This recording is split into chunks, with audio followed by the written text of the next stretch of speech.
Hi, welcome back to the Personality Hacker podcast. My name is Joel Mark Witt. And I'm Antonia Dodge. Have you ever had a time in your life, I've had this time, where you were doing something that enlivened you to such a degree that you were losing track of time, you had full engagement around this activity or this thing you were doing, and afterward you felt a sense of power and possibility and alignment, like absolute alignment from your entire emotions, mindset, physicality, everything.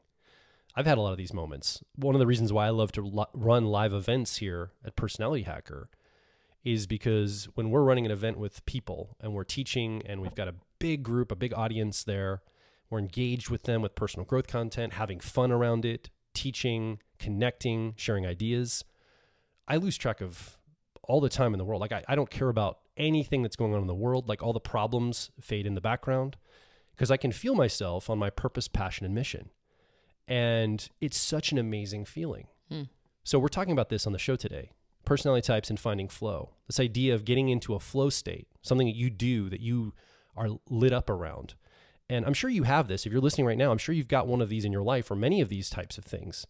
But we want to talk today about putting some nuance and distinction and definition around this that you could apply to your own specific personality type. Yeah, I think, we used to actually talk about the concept of flow a lot in the early days of the podcast. Yeah.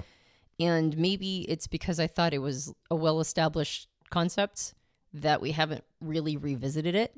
But you and I are producing some content for our owner's manuals, which are type specific and dive into how each personality type engages with their cognitive functions and some principles that they can pull from and techniques and strategies to make the most of their understanding of their type. And as we were creating the content around finding flow, because we think that that's important that each person be able to understand what puts them into a flow state, I realized that, at least for me, I'm coming at it from a slightly different position than I had originally.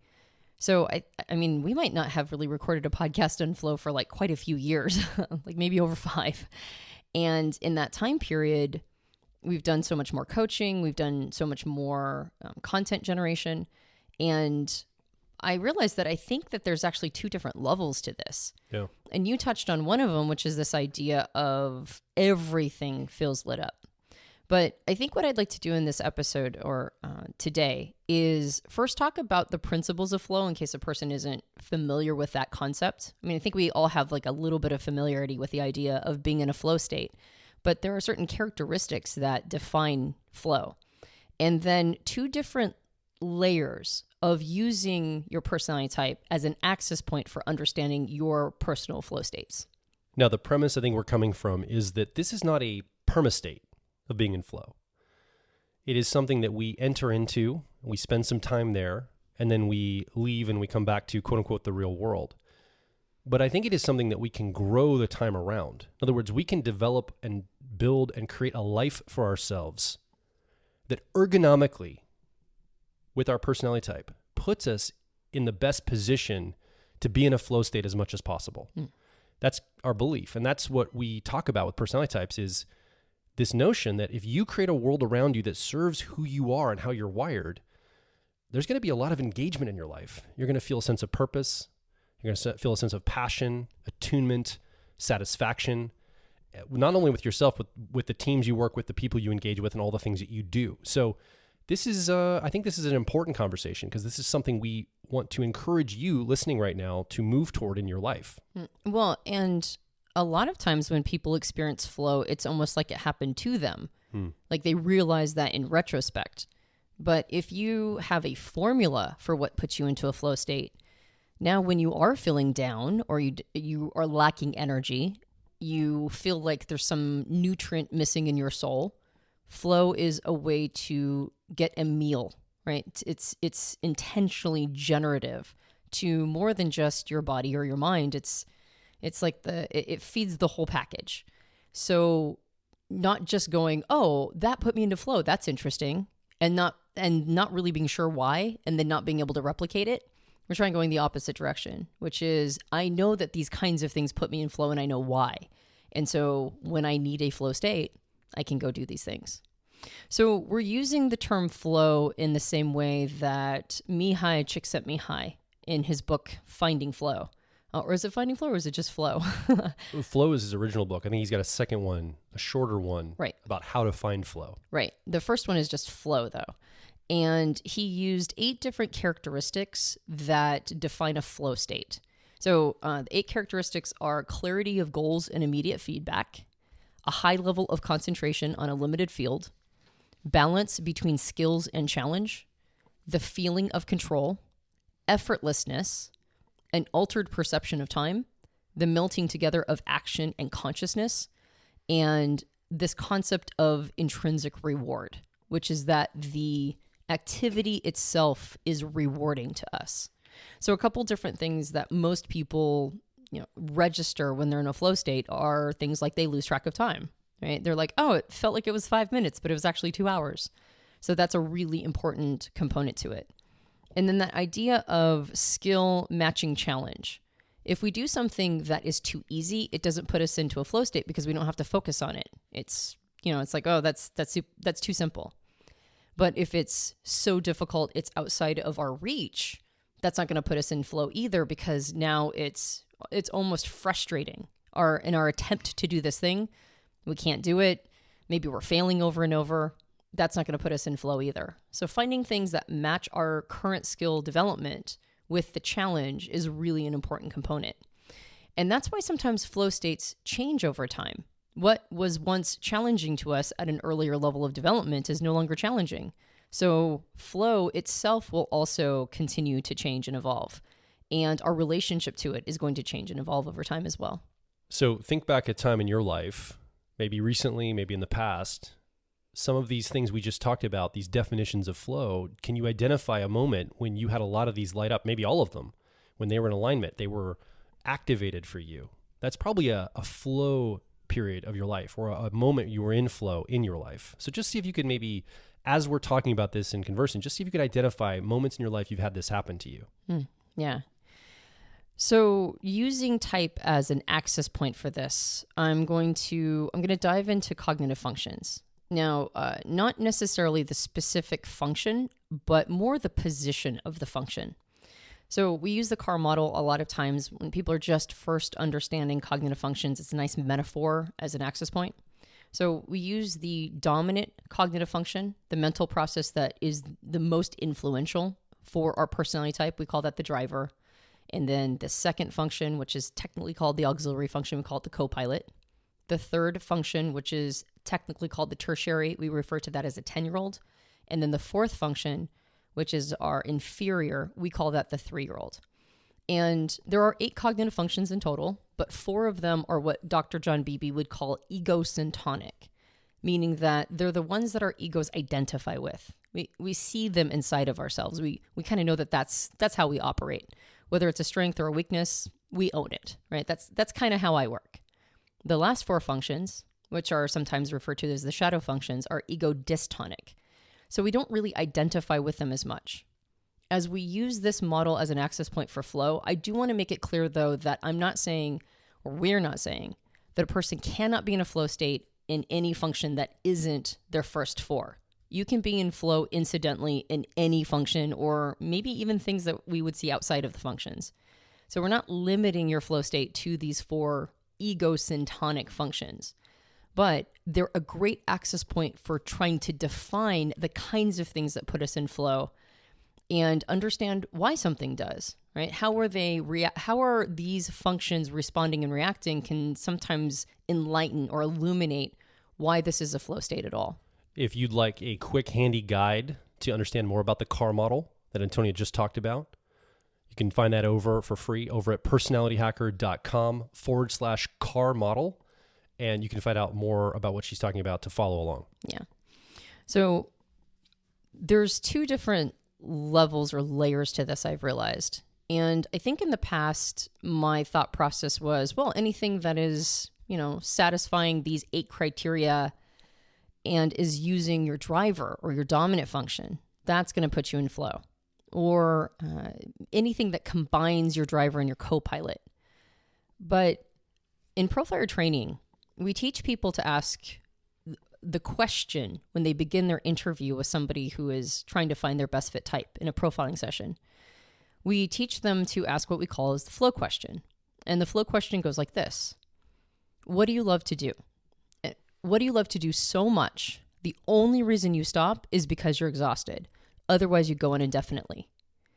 Now, if it was only the driver function that was getting into flow, or the co-pilot, you would consistently see people answer activities that call upon those two functions. But for the last 10 years, I've heard people talk about activities that call on all four of their quote-unquote ego-syntonic functions. So that means that we can get into flow beyond just our first two preferred functions. All four of those functions oftentimes come in. So that was very interesting. That was a piece of information that in the early days I didn't really acknowledge. The other part is that I've realized that there are flow states, again, using type as access. There are flow states that isolate or silo each of the functions. And then there are flow states that include all of them together. And those are a little different from each other. There are flow states that isolate each function, and those are really important to find. And I'll explain why in a second. But that basically means that somebody like me with ENTP preferences, there are activities where my extroverted feeling or harmony 10-year-old or tertiary function, it's just that's in flow. Like it's not really satisfying the other parts of me. It's just I'm in a vibe with somebody. I'm connecting with them. I really feel good about this interplay and this interaction. And the other functions aren't really getting involved. I mean, maybe it's like a time period where I'm dancing. I'm dancing in the middle of a group of people. We're not communicating. We're not articulating. We're not passing along concepts or ideas. We're not brainstorming or idea generating. I'm not doing anything new, right? I'm just in a vibe with other human beings. And I can get into flow doing that. Just being in the center of that activity, the energy of other people. That would be an isolated experience of flow for my 10-year-old or tertiary function. But I can also get into flow when all of my functions are being used. So there's advantages to understanding that idea in order to get to that concept of what I'm calling the holistic flow state. The holistic flow state being that all four of my cognitive functions are lighting up in that moment. But it takes a bit of a dance to get there, because that single activity is going to have to meet each one of those functions at the level of that function, meaning that not all four of my functions are at the same level of development. And if flow requires skill and challenge to be in an approximate state, that means that the activity is going to have to meet my dominant or driver function at its level of sophistication. It's going to have to challenge that function while at the same time meeting my 10-year-old or tertiary extroverted feeling of harmony at its level of sophistication. And those are not the same. Those are stratified. The example of doing live events at Personality Hacker speaks to this, because I believe that all four of my cognitive functions with ENFP preferences are lit up during, for example, our 5-day profiler training event. We have to teach and adapt content in real time and come up with ideas on the fly to help people understand the material. Now, we've got a process we follow, but there's a lot of things that come up incidentally in the moment. And we're also managing multiple different classes running, right? So we're in charge of the entire event. We're teaching on the main stage, but there's multiple rooms with advanced classes happening as well. So the idea is that all cross-pollinate. There's things that present themselves opportunistically. And then my introverted feeling co-pilot auxiliary function gets involved in guiding and leading the emotional tone and helping set the emotional tone and the energy of the room and the entire event. My extroverted thinking effectiveness process, 10-year-old or tertiary, lights up because it's such a short timeline of 5 days. It's about the sophistication that my, effectiveness can handle, and I can execute on those 5 days. So it feels really honored, and it can see instant feedback and results from what it's doing, the impact. And then my introverted sensing or memory process at the 3-year-old or inferior level knows that we're creating a legacy. We're laying down tracks for the future, and we're setting up a system, something that will hopefully stand the test of time, the content that we put out, the people that we train and connect with, all of this. So at a live event, I believe that all 4 of my functions in my car model are activated and lighting up. They're lighting up all over the place for me to be able to bring my best self in there. And that's why I think it's part of my passion, purpose, and mission, because I feel like that is all engaged at the same time. Yeah. And when a person is experiencing holistic flow, it's been my impression that that's when they say, this is what I was meant to do. Yeah. This is what I was put on the planet to do. And so often we question, what am I supposed to be doing? So we find careers, or we find hobbies, we find things that we can give back to the world or contribute that are adjacent, like are close. And I think a lot of times, I mean, unless you're one of those really, really lucky people who are like, at 3 years old, I picked up a drumstick, and, you know, like an actual drum, not chicken, but like I picked up a drumstick and I never turned back, right? Now I'm a drummer. Or maybe you picked up a chicken drumstick and you knew your purpose in life. I don't know. Colonel Sanders. That's right. That said, it's like I knew what I wanted to do by the time I was 3, and that person's really lucky. But most people are like, I don't know what I'm supposed to be doing. Maybe I don't know because it's raising a family, right? And that's not something you do at 3 years old. But there's a lot of times this trying to kind of navigate towards what is it that I'm really here to do and contribute. I've been using this word stewardship a lot as well. What am I here to steward? What aspect of life? What is the thing I'm here to provide? What do I remind the world of that it's forgotten? Or what do I teach it that it never knew? And those moments when all of your ego-syntonic functions are lit up, almost always that's a moment of like, that's what I'm supposed to be doing. We will be right back. If you're focused on personal growth, I think you'll resonate with our core content over at personalityhacker.com. We want to see you understand how your mind is wired so you can generate motivation, improve social skills, find career opportunities, and master excellent decision making.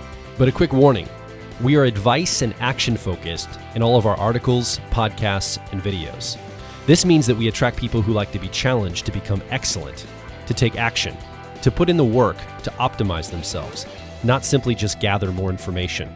If you are committed to personal growth and ready to radically find your inner truth, then come over and be a part of our growing community of like minds at Personality Hacker. Now back to the show. So I want to talk about the value first, though, of siloing each of your functions and figuring out their flow state. And I think one of the things to acknowledge is that when you're matching skill with challenge, and I know there's this idea in some type communities that you can be just as good at your third and fourth function as you can be at your first and second. I've seen some people indicate that. But I think this goes back to the idea of certainty. Mm-hmm. We've done podcasts on personality types and certainty or uncertainty. I think the one thing that we never let go of when it comes to our third and fourth functions is, at least with our third or tertiary or 10-year-old function, there's always going to be this niggling doubt of uncertainty. And then on our fourth function, or our inferior, what we call the 3-year-old, there's always going to be deep uncertainty. Well, that means that when we're doing an activity that lights these parts of us up, even if we have developed enough skill, maybe we have developed because we've been trying to get over the sense of uncertainty. So we've been developing a bunch of talents or a bunch of skills and competencies and capacities and tapping into tools that help, become better at whatever that is. We never let go of the sense of uncertainty. So the things that put us into flow with those functions are the things that for a moment, they quiet that question. They are at a skill level where we go, okay, I can handle this. This is something that's not so far out of my capacity that I'm that sense of uncertainty is getting even more amped up. And that's important. So with our driver or dominant function, we almost always feel a bit overconfident. This is, John Beebe would call it our hero function. And it's like the right tool for all the jobs. And so things that challenge that first function is going to have to be something that our sense of overconfidence doesn't believe is too simple for us. It's going to have to be enough of a challenge that part goes, ooh, like I'm not bored. This is actually challenging this part of who I am. And it's meeting what I believe is a lifetime of, first a talent, but a lifetime of skill development. It's meeting that idea of, I should be good at this no matter what the situation is. So something that really throws you into the deep end when it comes to this function, that's oftentimes what makes people feel like, okay, that's a sufficient amount of challenge for my first function. And a lot of times when people are bored with life or kind of dysthymic or, unsure of whether or not this is a thing for them, it's not enough challenge for that function. So it has to, the activities that put you into flow have to be truly at that level. When it comes to the co-pilot or the auxiliary function, John calls this the archetypal energy as a parent. So I've noticed that what puts us into flow for this function is not only sufficient challenge, but also a sense of helping others. It's contribution. With our first function, it's like that piece isn't as necessary in order to feel good. It just has to work. For the second function, it has to feel like we're serving somebody else. We're parenting them in some way. We're sharing insight and wisdom. We're helping guide their decisions in life. That's usually what makes us feel good in that function. So it's not just challenge. It's also contribution plus challenge. That's usually what puts somebody into a flow state with that second function. With the 10-year-old or tertiary, that third function, this tends to have an overcompensating nature because it's the first time we feel uncertainty. Our first two functions don't really feel uncertainty as much. Our first function doesn't feel any uncertainty. In fact, sometimes it should feel more uncertain and it doesn't. The second function is a little bit more modest, but it's usually looking for enough feedback to go, okay, I'm on the right path. I'm not uncertain, but I'm going to get feedback from the outside world to indicate like, yeah, this is the right advice, or I'm modeling the right behavior. When you get to the third function, that's when you feel uncertain, but John would call it an eternal child. And the business of children is to be loved. And so it's seeking approval. It doesn't want to reveal the fact that it's not as good as it could be, or it's uncertain about how good it actually is. And so that overcompensating nature means that when it comes to that function, we have a tendency to kind of bite off more than we can chew because we're trying to prove ourselves there. We're trying to prove to the world that we're good at this thing to get the approval and the head pats. So we tend to, we go one of two ways here. We tend to choose activities that are too stressful for this function to really be in flow. Or the other side of it is that we ignore it altogether. We don't want to feel that sense of uncertainty, so we just kind of push it away. I think this is most often seen when a feeling function is that third function. I mean, probably actually it's seen when other functions are there. But when, like an ITJ type might have introverted feeling or authenticity as this function, and they pretend like they don't have emotions or that it doesn't matter to them, that's them pushing this away. Or they're trying to show up with all of this emotional sophistication. Like they have really super high emotional intelligence because they've worked on that. And then they bite off too much. Yeah. So the important thing with this function when you're looking for flow is to find something that's actually at not just its skill development, but also at its comfort level in uncertainty. Does that make sense? Absolutely.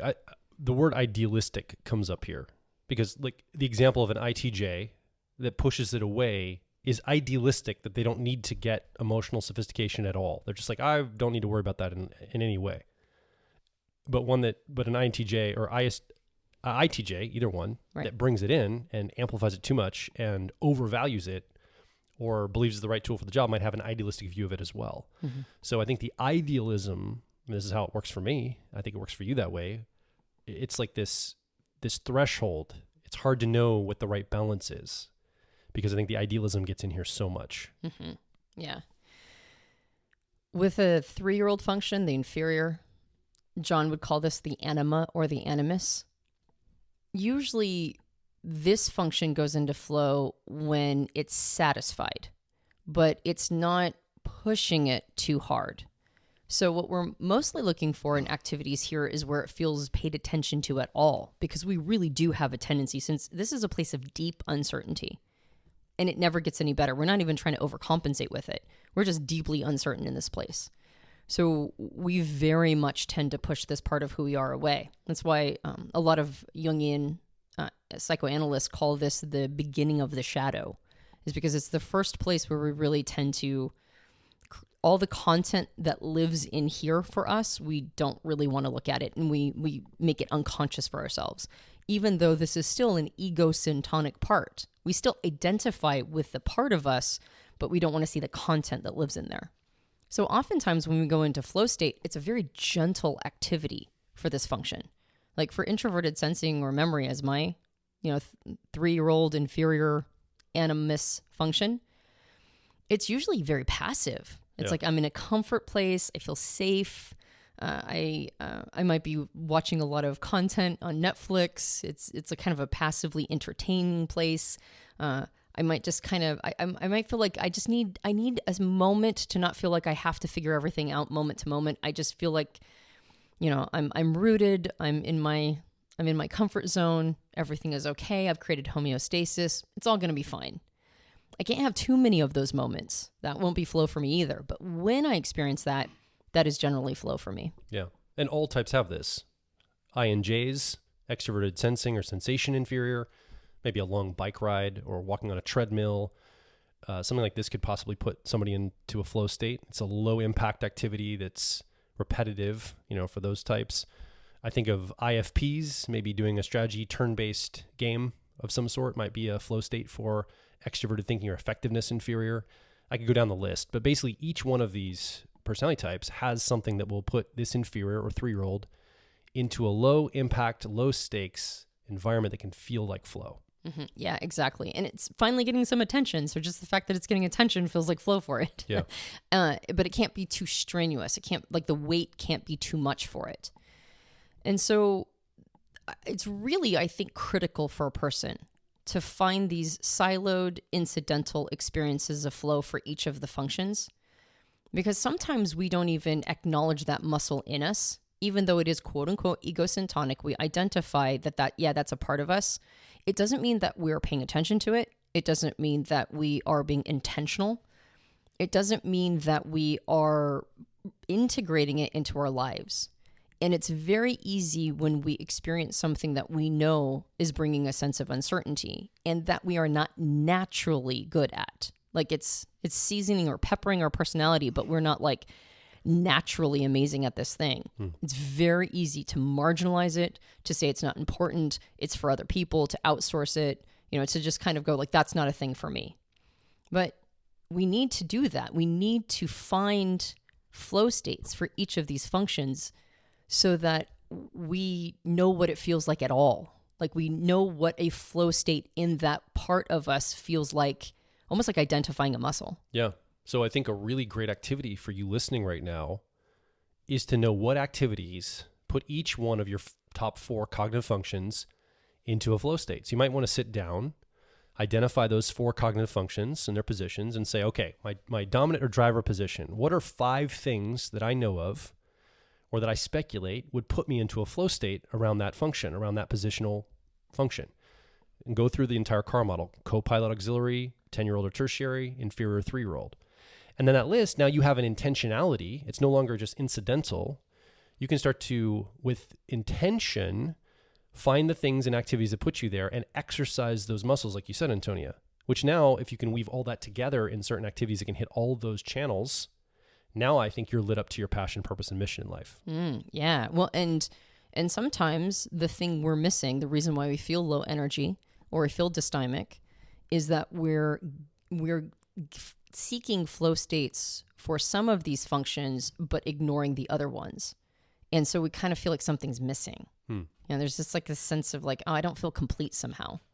And so identifying activities, and it's going to be different for different people. I mean, for the same personality type, not everybody's flow state with introverted feeling, even if they're both IFP types, is going to be the same, because introverted feeling or authenticity is such an enormous slice of life. It's such a big topic. So it will be different for each individual, but knowing what they are for you is incredibly important. So when a person can identify now what it feels like to be in flow and the kinds of activities that put them in flow for, each of these parts siloed or isolated, then you can start to identify activities that put you in what I'm calling the holistic sense of flow, which is all of the channels are lighting up simultaneously. And you talked about being in flow at the live events, right? All of your channels are lit up. Your extroverted intuition, that driver function, that hero gets to come through and improvise and brainstorm with other people and be in the moment and feel, channel or whatever it's doing.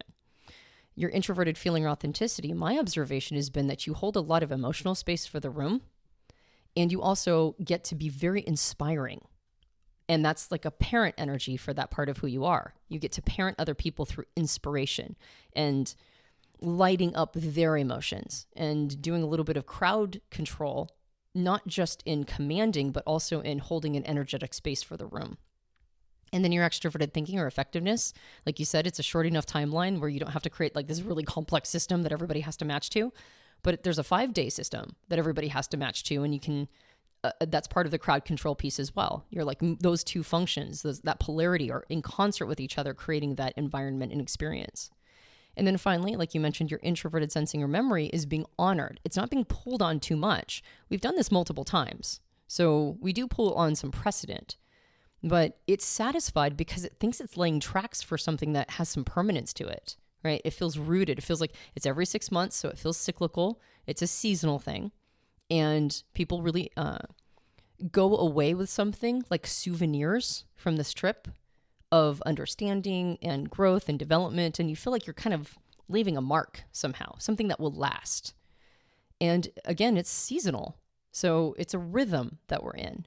So it's not pulling too much on your introverted sensing, but it's satisfying that part of you, its needs. So I would say that coaching is that for me. Yeah. Particularly psycho-spiritual style coaching. I feel like I get a channel from the universe, right? My extroverted intuition gets to brainstorm with another person about what's going on for them. I feel like my introverted thinking or accuracy gets to really penetrate their thoughts and listen and track for what's going on and clarify their minds and their thoughts. I feel like my extroverted feeling or my harmony gets to be in simpatico with another person, cooperating with them to get a need met, right? And I feel like my introverted sensing or memory also feels the same sense of like, yeah, I'm doing the thing that I'm laying tracks, right? I'm doing the thing that will ground me and root me in the thing I was supposed to do. Like, I feel like this is something I'm supposed to be repeating and refining and getting better at. And then when I look back on my experience in coaching, like, I'm like, yeah, that all feels like it's right. Right. That's the track I want to lay. When I'm in the future, I want to look back and watch me doing this and know that I lived my life well. So that part of me is being honored. I don't pull too much. I don't pull too hard on it, but I'm honoring that part. And again, when you find that holistic sense of flow, oftentimes you find purpose. And that is a tough formula to locate. Now, there's lots of different formulas for purpose, but I do suspect that finding flow in each of your ego-syntonic functions and then finding a holistic sense of flow, I think that is one of the styles or one of the algorithms a person can use in order to go, yeah, that's what I'm supposed to be doing. I think there's one more level to this that we didn't talk about that you and I have been able to tap in from time to time. And I would say live events is where we're able to do this. I would call it coordinated flow, where two or more people with a goal or objective or on a trajectory, both or many individuals are in flow together. It's like a jazz band playing together. They're activating, like they're in that space of flow with each other in a group or collective. It could be two people or it could be more. And now we're starting to see exponential energies unlocked. It's almost woo. Metaphysical. It's weird. But I would say, like at live events, for example, you get to do that coaching and that teaching that you're talking about that you often will do one-to-one with somebody. Now you're doing it live on a stage, potentially. And so there's also an audience. It expands maybe the realm of your extroverted feeling or harmony at your tenure or tertiary level. There's more people engaged, not just the two of you, but an entire system. And you and I are together doing this as a team.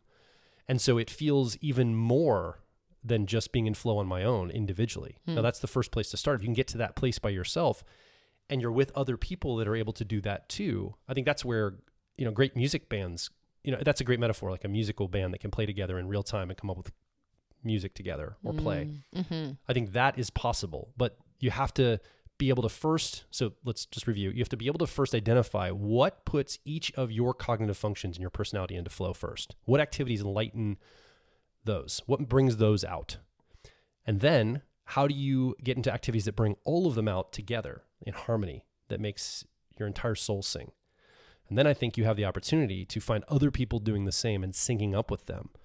And now exponential things can happen in your life and the things you're attuned to as a team. Yeah, well, that's what lights you up for what you always call complex coordination. Yeah. Because now you're merging these energies and now you're on purpose together. And now bigger things can happen. Imagine you listening right now, you and your partner, your romantic partner, or a really good friend, or somebody that's your business partner. You could find flow together as a unit, as a team. Imagine how your world would look. Imagine how many petty disagreements would just fall by the wayside, how many goals you could achieve, how many things you can do together, how much fun you can have. I think it's an inspiring idea.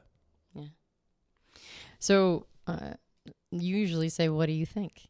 Oh yeah. Well, do you feel complete? I do actually. I feel like I feel like we laid the track for this concept, and I'm very interested to see what like comes up for people who, or for you, the listener, the person who isn't here. What comes up for you on this one? Yeah. You know, like what's I'm interested in the feedback. So you haven't had a third microphone, but you've been the third person in this conversation. Come over to personalityhacker.com. Directly below this episode, you can make a comment, ask a question, or share your story. What are the things that put you into flow? Do you know those things? Have you had a moment where it was accidental and you're like, whoa, that was amazing. I felt so amazing. How did that happen? And you're still unpacking it or understanding it. We want to hear from you. Also, if you want to take this concept further, we do have personality type owner's manuals, one for all of the personality types. So for your unique wiring, we talk a little bit more about this idea of getting into flow. How do you do it? What does it look like for your type? What are the obstacles or obstructions to you being able to get into flow for your specific personality type? Because on this show, we had to talk more principle-based, right? And the topic and principles of it. We can get down to the specifics of your type if you go ahead and get one of those owner's manuals. And if you enjoyed this podcast, you can subscribe to us on iTunes and various Android platforms. If you leave a rating and review for us on iTunes, it helps us out a lot. We also have a video podcast. It's on YouTube. You might be watching us right now. If you enjoyed this episode, you can smash that like button, as the kids say, subscribe, and hit the little bell that lets you know when a new episode comes out. We have a book. It's called Personality Hacker. You can get it in all major book retailers. And if you leave a rating and review for us on Amazon or in Goodreads, that also helps us out a lot. And as Joel mentioned, we have owner's manuals that are tailored to your personality type. Now, it's not an owner's manual for that type. It's an owner's manual for you as a human being. And you're using this lens of understanding your Myers-Briggs type to understand how you operate as a person. We don't come with an owner's manual, so we have to design our own. So head over to personalityhacker.com and grab the owner's manual starter for you as a person that's right for you. My name is Joel Mark Witt. And I'm Antonia Dodge. And we'll talk with you on the next Personality Hacker podcast.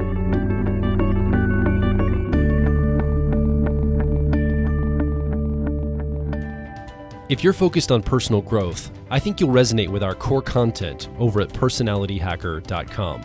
We want to see you understand how your mind is wired so you can generate motivation, improve social skills, find career opportunities, and master excellent decision making. But a quick warning, we are advice and action focused in all of our articles, podcasts, and videos. This means that we attract people who like to be challenged to become excellent, to take action, to put in the work to optimize themselves, not simply just gather more information. If you are committed to personal growth and ready to radically find your inner truth, then come over and be a part of our growing community of like minds at Personality Hacker.